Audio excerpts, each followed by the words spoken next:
समन्वय रक्षा करिपारिबा सहमति सृष्टि करिपारिबा एवं विषमता किपरि विषम परिस्थिति सृष्टि न करिवो सेथिपाई आममानकु उद्यम करबाकू पड़े। मो विचार रे साहित्यर सेठी गोटे भूमिका अच्छी। एक विषम समाज रे विभिन्न व्यक्तिंकर विभिन्न रकमर गुण अच्छी। ईश्वर विभिन्न लोकों को विभिन्न रकमर प्रतिभा देइछन्ति। से सब भितर समन्वय प्रतिष्ठा करबा पाई साहित्यर गोटे भूमिका अच्छी। दुख लगुच कौन ए गणतंत्र माया पड़ी विव्रत है आम साहित्यिक बंधु मैंने आउ गोटे कथा आदरित कौन आम साहित्य वाला आम राजनीति न था आम साहित्य वाला से कथा आम न था। जो बंधु मैंने जो मूल कथाटी कहले संपृक्ति बिना साहित्य जब सफल हेबना एवं यदि लोकंकर काम न आसो कौन कार्य यदि लोक जोड़ी न पार लोकों संपर्क न आसीपर तेल से साहित्य निरर्थक। किंतु आम साहित्यिक बंधु मैंने जो मैंने उच्चांग साहित्य कर राजनीति कथा कहले राजनीति कथा कहले से राजनीतिता को देखा जाऊँगी राजनीति कथा कहले नेता मैंने देखा जाऊँगी एवं राजनीति को घृणा करने पक्षरे भीतर गोटे ईर्षा अच्छे। साहित्यिक मैंने कहीं राजनीति को घृणा करते से ईर्षा करते ये गोटे कौन कौन जानती सी गोटे एमएलए हो सी गोटे बाहुबली सी गोटे कौन साहित्य सभा परिणत कर आमर गुण अच्छी जितेबाला सभाटे करवा एमएलए को न डाकिले हम ना एमपी को न डाकिले हम ना राजनेता को संपुक्त न कले हम ना आप नलकूपटी भी खोली पारे नहीं सरपंच को न पचारे से एत शक्तिशाली से आम व्यवस्थार गुण से व्यवस्था भितर साहित्यिक बंधुटी निजक असुरक्षित मन करुँच मुझे सुंदर कविता लिखे सी आगे बस तले बस मुझे गप कहीपे मुझे लोक मन किपारे मुझे भल कथा कहूँ भल कम करुँच मत कहीं माँ किए देना सब गोड़ी से एमएलए पचर ये भितर गोटे जलन हो ईर्षा से राजनीति निजक ऊर्ध्व रखा चाहूँगी। मु किंतु विश्वास करे साहित्य यदि सफल होगा चाहे राजनीति को डरिले हम ना घृणा कले हम ना राजनीति को मुकाबला करने को पड़े। आपड़ जिते साहित्यिक बंधु अच्छा कौन राजनेता आपण मान उपेक्षा कर किंतु आपण मैंने निजी को निजे संपृक्त न दूरे जाऊँ तेणु साहित्य तार सफल अभियान तार सफलता जो मन भर आप इच्छा अच्छी आपण ही निजे ये व्यवस्था भितर जो विषमता अच्छी से विषमता को दूर करने साहित्य से प्रकार सहमति समन्वय सृष्टि कर साहाय्य कर आपण मान संपूर्ण ये जो रक्तदान शिविर टे कले समस्त बर्तमान कहते ये साहित्य घर वाला कौन रक्तदान कले आम बुझुलु से एनजीओ वाला करती किसी टोका करती फटो बाहर बोली किसी लोक संवाद करती आम ओडिशा वाला करती किंतु साहित्य घर कौन रक्तदान कले अरे गछ सीना आम दिलीप श्रीचंदन लगाते किंतु ये कौन गछ लगे तेणु जिते गुड़े कार्यक्रम आम समाज को बर्तमान अड़ुआरे पकाउची साहित्यिक बंधु माने समूह हित साधन से कार्यक्रम निजक संपृक्त कले नुआ साहित्य सृष्टि करने इंधन मिल आइडिया मिल सुजोग मिल सूचना मिल साहित्य बर्तमान अनुभव अभाव दरिद्र हो जाऊँ कल्पना विलास हो जाऊँ तेणु मु भावुँ साहित्य को ए पथर नापी साहित्य घर बंधु मैंने जो उद्यम आरंभ कर चालू रहू ता आगे चालू एवं मो विचार रे एभली कार्यक्रम कले वर्ष 5टारे आप देखिए निजे अनुभव करेंगे जो बंधु मैंने आपन को टिके जोरे रखा चाहते जो बंधु मैंने आपंकर कार्यक्रम को जी पसंद करते बोले आप भावुं पसंद करूना से निश्चित भाव में आपन को अधिक अधिक पसंद करेंगे आपण ये जो संपर्क प्रतिष्ठा करेंगे साधारण लोकों आपंकर सृजनात्मक कार्यपाई आपंकर साहित्य लेखालेखी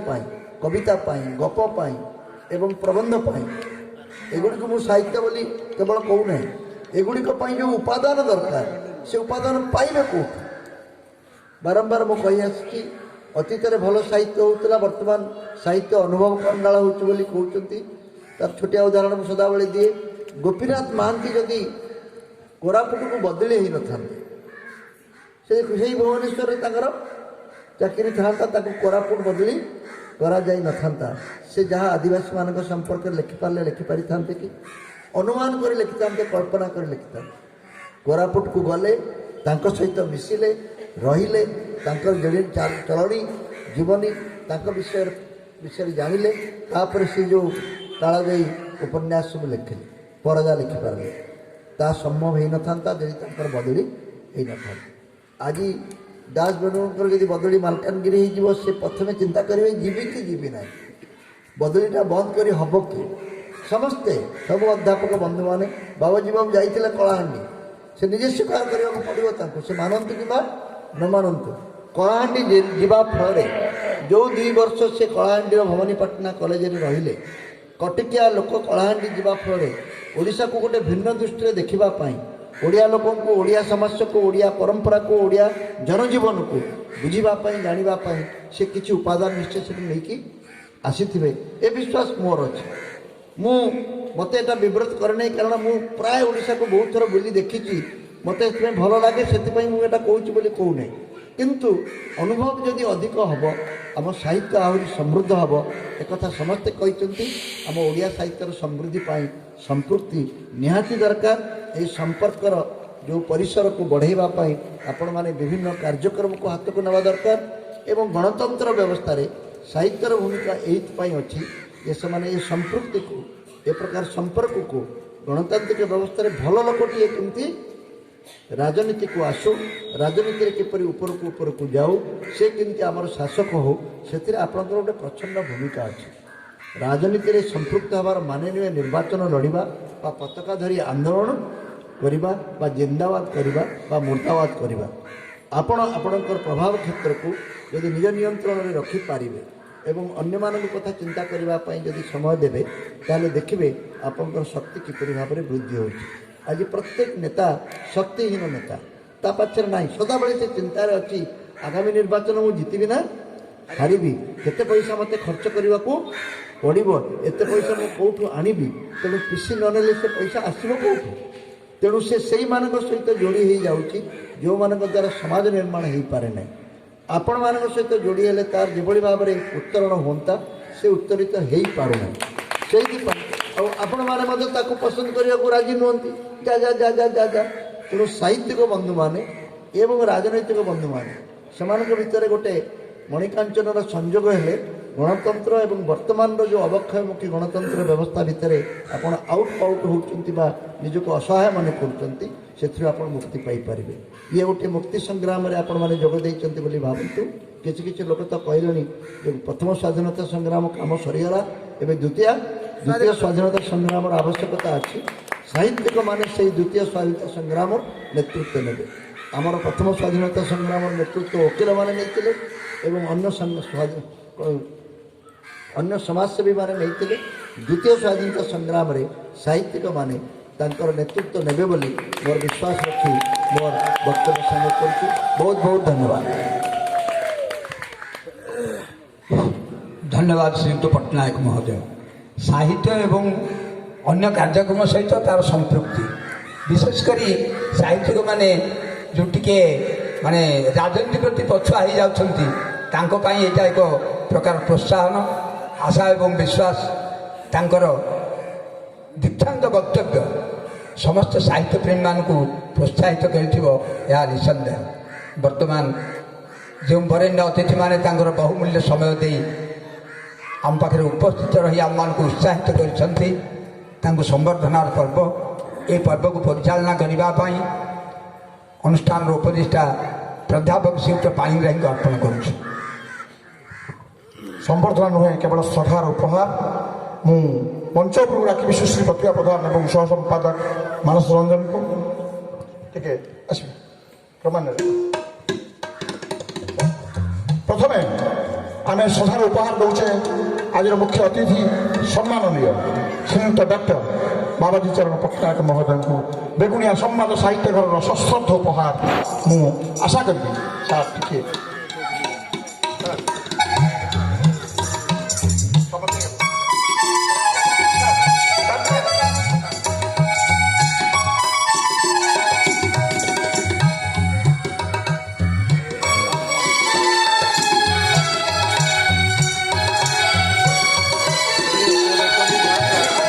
ବର୍ତ୍ତମାନ ସଭାପତି সম্ବର୍ଦ୍ଧିତ କରୁଛନ୍ତି ଡକ୍ଟର ବାବାଚରଣ ପଟ୍ଟନାୟକ ମହୋଦୟ।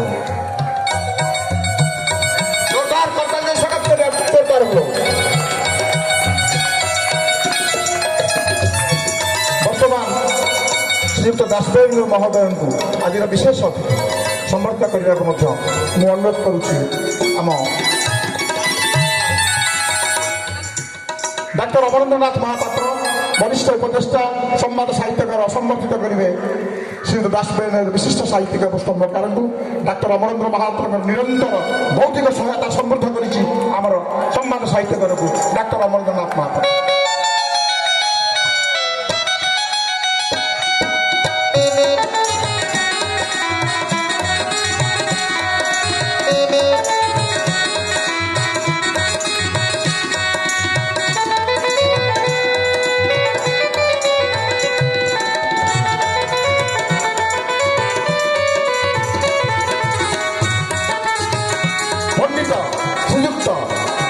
ନୀଳକଣ୍ଠ ଶର୍ମା ଗୁରୁବାନ ଗୁରୁ ଏହି ଅନୁଷ୍ଠାନକୁ ପ୍ରସନ୍ନ ଆଶୀର୍ବାଦ ଦେଉଥିବା ସାର୍ ସମ୍ବର୍ଦ୍ଧିତ କରିବେ ଡକ୍ଟର ଲେଙ୍କାଙ୍କୁ ଯିଏ ଆଜି ରହୁଛନ୍ତି ସମ୍ମାନିତ ଶ୍ରୀଯୁକ୍ତ ପଣ୍ଡିତ ନୀଳକଣ୍ଠ ଶର୍ମା।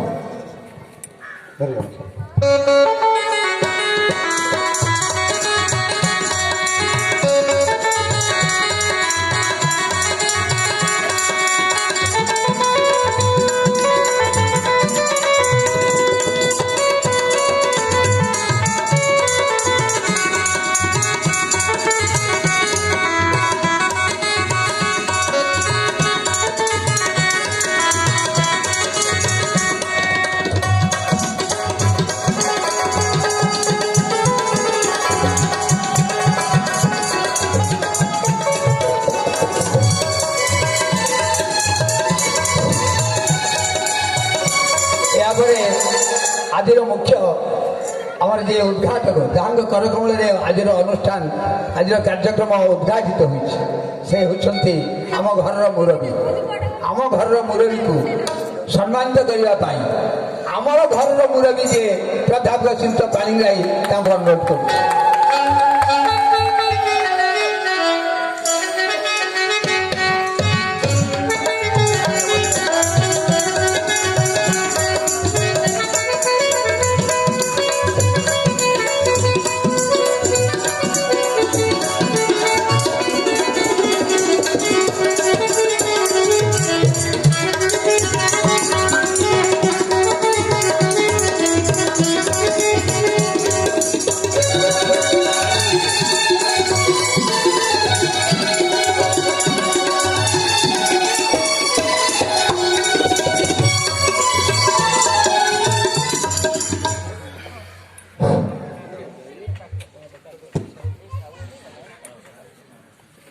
ଉପସ୍ଥିତ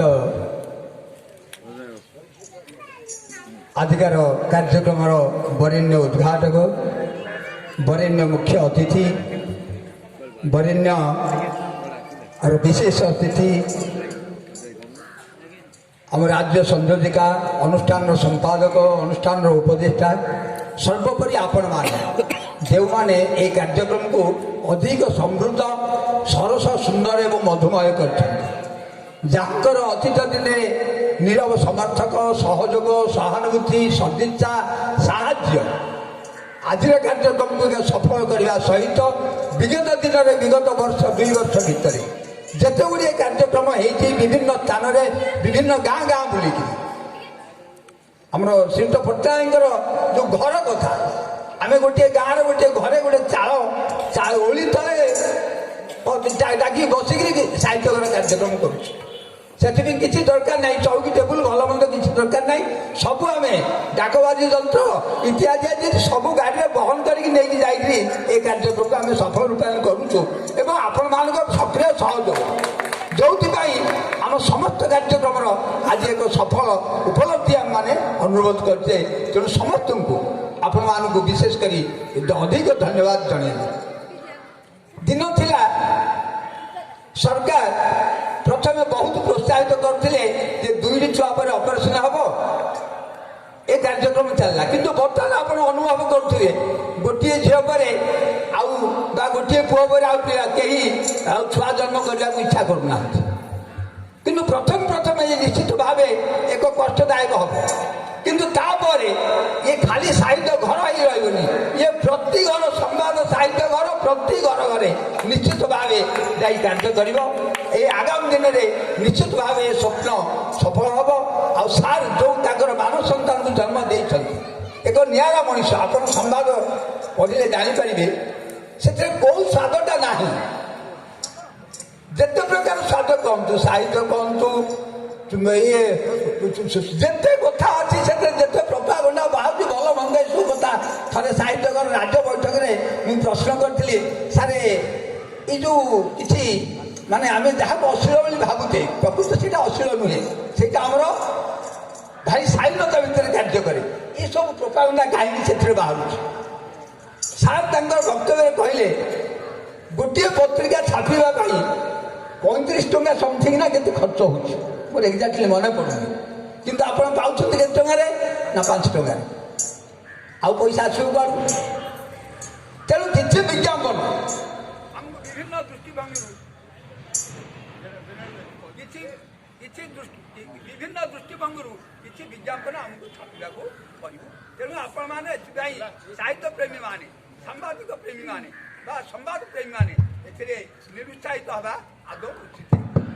ମୋର ତ ବିଶେଷ କିଛି କହିବାର ନାହିଁ।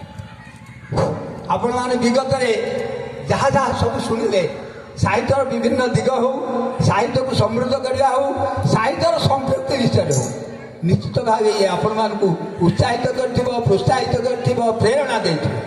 ତେଣୁ ଆମେ ଆଶା କରିବା ଏ 138 ସଭ୍ୟତା ଆସନ୍ତା ବର୍ଷ ଏଇ ଦିନେ ଫେର 30 ବର୍ଷ, ଆସନ୍ତା ବର୍ଷ 30-31ରେ ନିଶ୍ଚିତ ଭାବେ 238ରେ ପରିଣତ ହୋଇଥିବ ଏହା ନିଃସନ୍ଦେହ। ସର୍ବଶେଷରେ ଏ ସମସ୍ତ କାର୍ଯ୍ୟକ୍ରମ, ବିଗତ ଦିନର କାର୍ଯ୍ୟକ୍ରମ, 25କୁ 138ରେ ପରିବାର କାର୍ଯ୍ୟକ୍ରମ, ଏ ସବୁର ପଛରେ ମୋର ସାନ ଭାଇ ଆୟୁଷ୍ମାନ ପ୍ରଜାପତି ଶ୍ରୀଯୁକ୍ତ ରବୀନ୍ଦ୍ରନାଥ ପାଣିଗ୍ରାହୀଙ୍କ ଭୂମିକା ଏକାନ୍ତ ଗୁରୁତ୍ୱପୂର୍ଣ୍ଣ, ଏହା ଅନସ୍ୱୀକାର୍ଯ୍ୟ।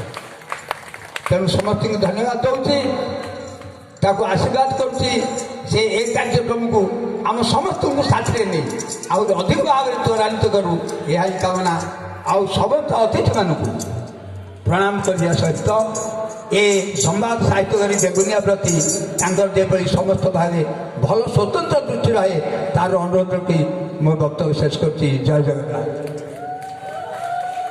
ବର୍ତ୍ତମାନ ଧନ୍ୟବାଦ ଅର୍ପଣ କରିବା ପାଇଁ ବିଭିନ୍ନ ସାହିତ୍ୟ ଅନୁଷ୍ଠାନ, ଆମର ଯେଉଁ ମାସିକିଆ ଅନୁଷ୍ଠାନ ଚାଲିଛି, ଯିଏ ଆମକୁ ବୌଦ୍ଧିକ ପ୍ରେରଣା ଦେଇଥାନ୍ତି, ସେମିତି ଡାକ୍ତର ଅମରେନ୍ଦ୍ର ମହାପାତ୍ର ମହୋଦୟ ଜଣେ ଚିକିତ୍ସକ ହେଲେ ମଧ୍ୟ ତାଙ୍କର ବକ୍ତବ୍ୟ, ବୌଦ୍ଧିକ ବକ୍ତବ୍ୟ, ବୌଦ୍ଧ ଭାଷଣ ନିହାତି ଆମ ସମସ୍ତଙ୍କ ପାଇଁ ଗୁରୁତ୍ୱପୂର୍ଣ୍ଣ ହୋଇଥାଏ। ତାଙ୍କୁ ଅନୁରୋଧ ରଖିବି ସେ ସମସ୍ତ ଅତିଥିମାନଙ୍କୁ କୃତଜ୍ଞତା ଜଣାଇବେ। ଶ୍ରୀଯୁକ୍ତ ମହାପାତ୍ର।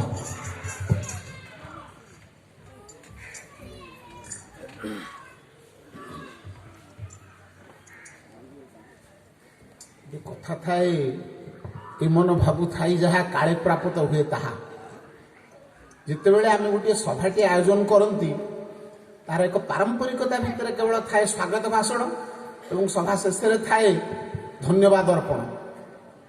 ଆଉ ମୋର ସବୁଠୁ ବେଶୀ ଭାଗ୍ୟବାନ ବକ୍ତାଟିଏ ଧନ୍ୟବାଦ ଦେବା ପାଇଁ ଠିଆ ହେଇଛି, ଯେ ମୋ ମନର କଥାଟିକି ଆମର ସମ୍ମାନୀୟ ଅତିଥି ଦାସ ବେନଗୁରୁ ମହୋଦୟ ଉପଲବ୍ଧି କରିପାରିଛନ୍ତି ତାଙ୍କ ଜୀବନରେ। କାରଣ ସେ ତ ପ୍ରଚଣ୍ଡ ସ୍ରଷ୍ଟା।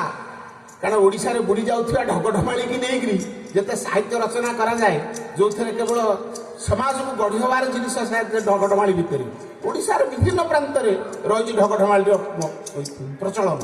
ତାକୁ ନେଇକି ସେ ତାଙ୍କର ଲେଖିଛନ୍ତି, ତାଙ୍କର ବହୁତ ରହିଛି ତାଙ୍କର ଲେଖା। ବାବାଜୀ ସାର୍ଙ୍କ କଥା କ'ଣ କହିବି, ତାକୁ ନ କହିଲେ ଭଲ। କାହିଁକି ଯଦି ଧନ୍ୟବାଦ ଦେବା କଥା ମୁଁ ଖାଲି ଉଠେଇବି, ତେବେ ଆଉ ଥରେ ପୁଣି ଧନ୍ୟବାଦର ପୁନଃ ସଂଜ୍ଞା ନିରୂପଣ କରିବାକୁ ପଡ଼ିବ। ଏଇଥିପାଇଁ ଯେ ସୂର୍ଯ୍ୟ ଆମକୁ ଶକ୍ତି ପ୍ରଦାନ କରୁଛନ୍ତି। ଯଦି ସୂର୍ଯ୍ୟଙ୍କୁ ଆମେ କହିବା ସୂର୍ଯ୍ୟଦେବ ଆପଣ ଆପଣଙ୍କ ସକଳ ଶକ୍ତିର ଆଧାର, ସୂର୍ଯ୍ୟ ଆପଣ ଶକ୍ତି ପ୍ରଦାନ କରୁଛି, ଆପଣଙ୍କୁ ଧନ୍ୟବାଦ ଟିଏ ଦେବି। ବାୟୁ ଆମକୁ ଜୀବନ ପ୍ରଦାନ କରୁଛି, ତେଣୁ ବାୟୁ ଦେବତା ଆପଣ ଆମକୁ ଜୀବନ ପ୍ରଦାନ କରୁଥିଲା ହେତୁ ଆପଣଙ୍କୁ ଧନ୍ୟବାଦ ଟିଏ ଦେବି। ଚନ୍ଦ୍ର ଆପଣଙ୍କୁ ଶୀତଳତା ପ୍ରଦାନ କରୁଥିବା ହେତୁ ଆପଣଙ୍କୁ ଧନ୍ୟବାଦ ଟିଏ ଦେଲି। ଯଦି ଏଇ ରେଟ୍ରେ ଆମେ ଧନ୍ୟବାଦ ଦେବା ଆରମ୍ଭ କରିବା ତେବେ ଧନ୍ୟବାଦର ଆଉ ଥରେ ପୁନଃ ସଂଜ୍ଞା ନିରୂପଣ କରିବାକୁ ପଡ଼ିବ। ଅତଏବ ମଞ୍ଚାସୀନ ଅତିଥି ଯେଉଁମାନେ ଅଛନ୍ତି ସେମାନେ ଜଣେ ଜଣେ ପ୍ରାଜ୍ଞ, ଜଣେ ଜଣେ ସ୍ରଷ୍ଟା, ଜଣେ ଜଣେ ଯାହାକୁ ମୂର୍ଧନ୍ୟ ପୁରୁଷ କୁହନ୍ତି। ସେମାନେ କାହାରି ଆଲୋକରେ ଆଲୋକିତ ନୁହନ୍ତି, ସେମାନଙ୍କର ଏକ ନିଜସ୍ୱ ଆଲୋକ ରହିଛି। ତେଣୁ ସେମାନେ ନିଜ ଆଲୋକରେ ହିଁ ନିଜ ଆଲୋକିତ। ତାଙ୍କୁ ଧନ୍ୟବାଦ ଦେବା ଅର୍ଥ ଧନ୍ୟବାଦ ଶବ୍ଦର ଅପଳାପ ହେବ। କେବଳ ଆମର ହୃଦୟର ଗଭୀର ପ୍ରଦେଶରୁ ଆମେ ତାଙ୍କୁ କେବଳ ଆମ ଜୀବନର କୃତଜ୍ଞତା ଅର୍ପଣ କରିପାରିବା। ପ୍ରଥମେ ତ କୃତଜ୍ଞତା ଅର୍ପଣ କରିବି ମାନନୀୟା ସୁଭାଶ୍ରୀ ଲେଙ୍କା ମହୋଦୟାଙ୍କୁ, ଯେ ତାଙ୍କର ଓଜସ୍ୱିନୀ ଭାଷଣ, କୌଣସି ଶବ୍ଦ ଦ୍ୱିରୁକ୍ତି ହେଇନି। ଏତେ ଓଜନଦାର ଭାଷଣ ଦେବେ ଯେ କୌଣସି ଶବ୍ଦ ଦ୍ୱିତୀୟ ଥର ବ୍ୟବହାର ହେଇନି। ଏହା ଏକ ବିରଳ କୃତିତ୍ୱ। ତେବେ ପ୍ରଫେସନାଲ ଓରେଟର ହିସାବରେ ସେ ତାଙ୍କର ଯେତିକି କହିଛନ୍ତି ଏବଂ ଆମକୁ ଉଦ୍ବୋଧିତ କରିଛନ୍ତି, ଆମକୁ ବହୁତ ପ୍ରୋତ୍ସାହିତ କରିଛନ୍ତି, ତାଙ୍କୁ ଅନ୍ତରର କୃତଜ୍ଞତା ସମ୍ବାଦ ସାହିତ୍ୟଘର ତରଫରୁ ବ୍ୟକ୍ତିଗତ ଭାବରେ ଜଣାଉଛି। ଦ୍ୱିତୀୟରେ ଆସିଲେ ଆମର ଦାସ ବେଲୁହୁର ମହୋଦୟ। ସିଏ ଧନ୍ୟବାଦକାରୀଙ୍କର ଯେଉଁ ଦୁର୍ଦ୍ଦଶା ଦେଖାଯାଏ ସେ ବାବଦରେ ଜାଣିଛନ୍ତି। କାହିଁକିନା ଧନ୍ୟବାଦ ଦେଲାବେଳେ ପ୍ରାୟ ସମସ୍ତେ ଫାଇଲ ଜାକିକିରି କାହାକୁ ଭୋକ ଲାଗିବଣି, କିଏ ପେଣ୍ଡାଲ ଛାଡ଼ିବା ପରେ ହେଇଥିବେ, କେମିତି ସଭା ମଞ୍ଚରେ ଉପସ୍ଥିତ ଅତିଥିମାନେ କହୁଥିବେ କିନ୍ତୁ ବକ୍ତବ୍ୟ ଶେଷ କରୁ। ତେଣୁ ସବୁବେଳେ ଗୋଟିଏ କଥାରେ ଆଶ୍ରୟ ନିଆଯାଏ ଯେ ବହୁମୂଲ୍ୟ ସମୟ ନଷ୍ଟ କରି ଆମକୁ ସମୟ ଦେଇଥିବା ହେତୁ ଆମେ ତାଙ୍କୁ ଧନ୍ୟବାଦ ଦେଉଛୁ। ବହୁମୂଲ୍ୟ ସମୟ କ'ଣ? ଏଥିରୁ ମୁଁ ନିଶ୍ଚିତ ଯେ ମଞ୍ଚରେ ଉପସ୍ଥିତ ଯେଉଁ ମୂର୍ଧନ୍ୟ ବ୍ୟକ୍ତିତ୍ୱ ମାନେ ଅଛନ୍ତି ସେମାନେ ମଧ୍ୟ ମନେ ମନେ ଆନନ୍ଦିତ ହୋଇଥିବେ ଯେ ଏଭଳି ଏକ କ୍ଷୁଦ୍ର ପରିସରରେ ସାହିତ୍ୟର ଆଲୋଚନା ହେଇପାରୁଛି ଏବଂ ସାହିତ୍ୟକୁ ଭଲ ପାଉଥିବା ମଣିଷମାନେ କିଛି ଉପସ୍ଥିତ ହେଇକି ତାଙ୍କଠୁ ଶୁଣୁଛନ୍ତି। ଏହା କିଛି କମ୍ ଭାଗ୍ୟର କଥା ନୁହେଁ। କାହିଁକି ନା ତାଙ୍କ ଜୀବନର ଲକ୍ଷ୍ୟ ହେଉଛି ସାହିତ୍ୟର ଉତ୍କର୍ଷ ହାସଲ କରିବା। ତେଣୁ ସେମାନଙ୍କୁ ମଧ୍ୟ ଆମେ ଆମର ଉପସ୍ଥିତି ଦ୍ୱାରା ଜଣାଇ ଦେଇଛୁ ଯେ ସାହିତ୍ୟ ଆଜି ତାର ବିଜୟ ଧ୍ୱଜା ଉଡ଼େଇ ଚାଲିଛି। ତେଣୁ ସେଥିପାଇଁ ଧନ୍ୟବାଦ ଦେବି ମହୋଦୟ ଦାସ ବେଲୁହୁର ମହୋଦୟଙ୍କୁ, ଯେ ଅତିକବରେ ଧନ୍ୟବାଦ ଦେବାର କର୍ତ୍ତାଟିକି ଏହାର ଦୁଃଖଟିକି ସେ ତାଙ୍କୁ ରଙ୍ଗେ ନେଇଥିଲେ। ଆନନ୍ଦର ଦେବି ଧନ୍ୟବାଦ ଆମର ବାବାଜୀ ଚରଣ ପଟ୍ଟନାୟକ ମହୋଦୟଙ୍କୁ। ସେ ତ ସାହିତ୍ୟର ଜଣେ ପ୍ରଚଣ୍ଡ ସଂସ୍ଥା, ଶିକ୍ଷାବିତ୍। ତେଣୁ ତାଙ୍କୁ କହିବାର କିଛି ନାହିଁ। ସେ ତାଙ୍କର ବକ୍ତବ୍ୟ ଭିତରେ ସେ ତାଙ୍କର ନିଜସ୍ୱ ପରିଚୟ ସୃଷ୍ଟି କରିସାରିଛନ୍ତି ଆମମାନଙ୍କ ଭିତରେ। ଏମିତିରେ ତ ଓଡ଼ିଶାର ଜଣେ ବିଶିଷ୍ଟ ପ୍ରାଜ୍ଞ ବ୍ୟକ୍ତି, ତାଙ୍କୁ କିଛି କହିବାର ନାହିଁ। ତେଣୁ ସିଏ ଏମିତିରେ କେବଳ ଆମେ ତାଙ୍କୁ ଆମର ଯେଉଁ ସଦସ୍ୟମାନଙ୍କ ଭିତରେ ସାହିତ୍ୟଘରର ତାଙ୍କର ଆନ୍ତରିକ କୃତଜ୍ଞତା ଆମେ କେବଳ ଜ୍ଞାପନ କରିବା। ଆଉ ରହିଲେ ଉଦ୍ଘାଟକ ମହୋଦୟ, ତାଙ୍କୁ ଗୋଟିଏ ଶ୍ଲୋକରେ କେବଳ ଭାବୁଛି ଆଶୀର୍ବାଦ ଦେଲେ ଭଲ ହେବ। ଯେ ଶାସ୍ତ୍ର ସାଧାରଣ କହେ ଯେ ଜାୟନ୍ତେ ଚ ମ୍ରିୟନ୍ତେ ଚ ମାମେକା କ୍ଷୁଦ୍ରଜନ୍ତବଃ ଅନ୍ୟୀନ ସଦୃଶ ଲୋକଃ ନା ଭୂତ ନା ଭବିଷ୍ୟତି। ଆମ ଭଳିଆ ଅନେକ ଲୋକ ପୃଥିବୀରେ ଜନ୍ମ ହେଉଛନ୍ତି ଏବଂ ମରି ମଧ୍ୟ ଯାଉଛନ୍ତି। ଖୁବ୍ କ୍ୱଚିତ ଲୋକ ଅଛନ୍ତି ପୃଥିବୀରେ ଯେଉଁମାନେ ଅତୀତରେ କେବେ ନଥିଲେ କିମ୍ବା ଭବିଷ୍ୟତରେ ମଧ୍ୟ ଜନ୍ମ ହେବେ କି ନାହିଁ ହେଉଛି ସନ୍ଦେହ। ସେଇଭଳି ଆମର ଉଦ୍ଘାଟକ ଏବଂ ସାହିତ୍ୟ ଦାସ ଘର ଯାହାର ମାନସ ସନ୍ତାନ ଉପସ୍ଥିତ ଆମର ଅଛନ୍ତି ଉଦ୍ଘାଟକ ମହୋଦୟ, ଆମର ପ୍ରଣମ୍ୟ ଶ୍ରୀଯୁକ୍ତ ସୌମ୍ୟରଞ୍ଜନ ପଟ୍ଟନାୟକ ମହୋଦୟ। ତାଙ୍କୁ ମଧ୍ୟ ଆମର ସାହିତ୍ୟ ଘର ତରଫରୁ ବେଗୁନିଆ ବ୍ରାଞ୍ଚର, ସେଥିପାଇଁ ମଧ୍ୟ ଆମେ ତାଙ୍କ ଆନ୍ତରିକ ହୃଦୟରୁ କୃତଜ୍ଞତା ଜ୍ଞାପନ କରୁଛି। କାହିଁକିନା ଇଏ ତ ତାଙ୍କର ମାନସ ସନ୍ତାନ। ତେଣୁ ସନ୍ତାନ ଯେତେବେଳେ ବୃଦ୍ଧିପ୍ରାପ୍ତ ହେଉଛି ଏବଂ ସିଏ ନିଜ ନିଜ ଗୋଡ଼ରେ ଠିଆ ହେଇ ଶିଖୁଛି, ନିଜ ନିଜର କଲମରେ ଲେଖି ଶିଖୁଛି, ନିଜ ନିଜର ବକ୍ତବ୍ୟକୁ ପେଶ କରିପାରୁଛି, ତାର ଭାବାବେଗକୁ ସେ ପ୍ରକାଶ କରିପାରୁଛି, ବାପାଟି ତ ଖୁସି ହେବା ସ୍ୱାଭାବିକ। ତେଣୁ ସୌମ୍ୟବାବୁ ନିଶ୍ଚିତ ଖୁସି ହେଇଥିବେ ଯେ ଅତିକ୍ରମରେ ତାଙ୍କ ଦ୍ୱାରା ପ୍ରତିଷ୍ଠିତ ତାଙ୍କର ମାନସ ସନ୍ତାନ ବେଗୁନିଆ ସାହିତ୍ୟ ଘର ଆଜି ଏଇଭଳି ଉଚ୍ଚତର ସୋପାନରେ ପହଞ୍ଚିଛି ଏବଂ ଆହୁରି ଆଗକୁ ମାଡ଼ି ମାଡ଼ି ଚାଲିଥିବାର ଧୃଷ୍ଟତା ପ୍ରକାଶ କରୁଛି। ଏଥିପାଇଁ ଆମର ଆନ୍ତରିକ କୃତଜ୍ଞତା ଦେବି ଆମର ଉଦ୍ଘାଟକ ମହୋଦୟଙ୍କୁ। ତାପରେ ରହିଲେ ଆମର ଯେଉଁମାନେ ସଭ୍ୟ ଅଛନ୍ତି ସମ୍ବାଦ ସାହିତ୍ୟକର, ତାଙ୍କୁ କୌଣସି ଧନ୍ୟବାଦ ଦେବାର ଅବକାଶ ହିଁ ନାହିଁ। କାହିଁକି ନା ଆମେ ଏକ ଆୟୋଜନ ହିଁ କରିଛେ। ଆମେ ଚାହିଁଛେ ଯେ ଏଇଭଳି ଏକ ସଭା କରିବା, ଏଇଭଳି ବ୍ୟକ୍ତିମାନଙ୍କୁ ଡାକିବା, ସେମାନଙ୍କ ଦ୍ୱାରା ଆମେ ଆହୁରି ଉତ୍ସାହିତ ହେବା, ଉଦ୍ବର୍ଦ୍ଧନଶୀଳ ହେବ ସାହିତ୍ୟ ଆହୁରି, ଏବଂ ସେମାନେ ଆମକୁ ପ୍ରେରଣା ଯୋଗାଇ ଦେବେ। ତେଣୁ ଆମେମାନେ ଯେହେତୁ ନିଜେ ଡାକିଛେ, ନିଜେ କରିଛେ, ମୁଁ ଯଦି ମୋତେ ଧନ୍ୟବାଦ ଦେବି ସେଇଭଳିଆ ହେବ ଯେ ଆମ ସଭ୍ୟମାନଙ୍କୁ ଧନ୍ୟବାଦ ଦେବା। ବରଂ ଧନ୍ୟବାଦ ହେଉଛନ୍ତି ସେଇମାନେ ଯେଉଁମାନେ ଆଜି ସାହିତ୍ୟ ଘରର ମେମ୍ବର ନଥାଇ ମଧ୍ୟ ସାହିତ୍ୟ ପ୍ରେମୀ ଏବଂ ସାହିତ୍ୟକୁ ଉତ୍ସାହ ପ୍ରଦାନ କରିବା ନିମିତ୍ତ ତାଙ୍କର ଉପସ୍ଥାନ ଏଠି ଜାହିର କରିଛନ୍ତି। ଅନେକ ସାହିତ୍ୟ ପ୍ରେମୀ ଆ ଭିତରେ ଅଛନ୍ତି। ସଭା ଶେଷରେ ଆମର ପ୍ରେସ୍ ବନ୍ଧୁମାନେ, ଇଲେକ୍ଟ୍ରୋନିକ୍ସ ମିଡ଼ିଆ ବନ୍ଧୁମାନେ ଏବଂ ଅନ୍ୟାନ୍ୟ ଯେଉଁ ଶୁଭେଚ୍ଛୁ ବୃନ୍ଦ ଆସିଛନ୍ତି ସେମାନଙ୍କୁ ଆମର ଅନ୍ତରର ଧନ୍ୟବାଦ ମୁଁ ଜଣେଇ ଏତିକି କହି ମୋର ଧନ୍ୟବାଦ ଦେବାର ପ୍ରକ୍ରିୟା ସମାପ୍ତ କରୁଛି। ଜୟ ଜଗନ୍ନାଥ।